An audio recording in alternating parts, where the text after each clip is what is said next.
North ABC कुन सिजनमा जाँदा बेस्ट हुन्छ, टेन्ट आफै लैजान पर्छ कि पर्दैन, कस्ट कति लाग्छ, कन्ट्याक्ट डिटेल्स के होला। I keep getting these questions, so here are all the details about north ABC trek. यो ट्रेक जाने बेस्ट सिजन नै सेप्टेम्बर टु नोभेम्बर हो। वेदर पनि क्लियर हुन्छ र धेरै जाडो पनि हुँदैन।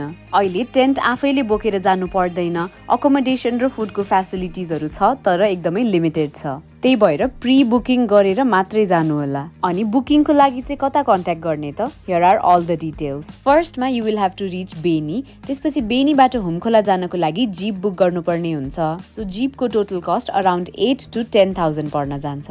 बिहानको खाना चाहिँ हामीले हुमखोलामै गएर खायौँ। हामीलाई भेज खानाको 450 रुपिज पर्यो। यहाँ आफ्नो फोन पनि चार्ज गर्न मिल्छ अनि एक्स्ट्रा सामान पनि छोडेर जान मिल्छ। हुमखोला पछि नेटवर्कको प्रब्लम हुन सक्छ, त्यही भएर ट्रेकमा होटेल्स कतिको अवेलेबल छ भनेर हुमखोलामै कन्ट्याक्ट गरेर बुझ्न सक्नुहुन्छ। अब फर्स्ट डेमा तपाईँलाई बस्ने अप्सन्स भनेको कि सादी खर्क, कि गुफा फाँट, कि भुस्केट मेलामा हो। हामी चाहिँ गुफा फाँटमा बसेको थियौँ र त्यहाँ हामीलाई अकोमोडेसनको 600 अनि डिनरको 600 परेको थियो।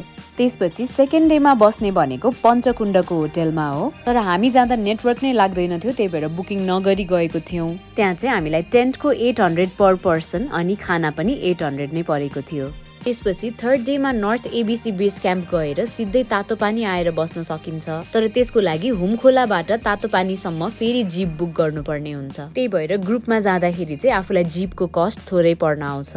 तातो पानीमा चाहिँ हामीलाई रुमको 2000, डिनरको 700 पर पर्सन अनि ब्रेकफास्टको 450 पर पर्सन परेको थियो। यसरी फर्किँदाखेरि तातो पानीमा पसेर आफ्नो ट्रेकिङको सबै थकान मेटेर ट्रेकलाई कम्प्लिट गर्न सक्नुहुन्छ। यो ट्रेक चाहिँ बिगिनर फ्रेन्डली नै छ। मलाई अरू ट्रेक भन्दा इजी नै लाग्यो। चार्जिङ पनि अवेलेबल हुन्छ, तर आफ्नो पावर ब्याङ्क आफैले लिएर गएकै राम्रो हुन्छ। हामीलाई चाहिँ टोटल कस्ट 15,000 पर पर्सन लाग्यो काठमाडौँबाट विथ मिनिमम एक्सपेन्सेस। यो ट्रेकको फुल भिडियो चाहिँ मेरो युट्युब च्यानलमा पनि चेक गर्न सक्नुहुन्छ। And don't forget to follow for more travel content.